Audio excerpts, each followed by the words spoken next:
এক বড় ভাইয়ের রেস্টুরেন্টে আসছি কফি খাওয়ার জন্য। আজকে ঈদের দিন।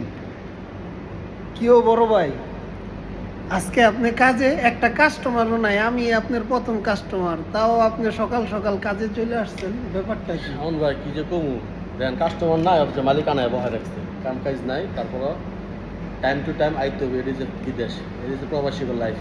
আরে প্রবাসী রে, তো আজকে রান্না কি করছেন? গরুর মাংস ভুনা খিচুড়ি রাঁধছেন নি?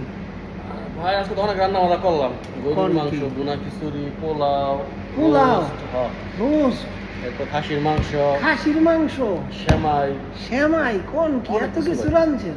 ভাই রাঁধছি তো ভাই, স্বপ্নে ভাই। স্বপ্নে রাঁধছেন? আরে প্রবাসী, আপনি এটাই কাজে যাবেন? এটাই প্রবাসীদের জীবন নাকি? ভাই, এটাই বাস্তবতা, এটা আমাদের মেনে নিতে হবে। কোনটা খাবেন? কাপুচিনো। চিনি ওকে ভাই।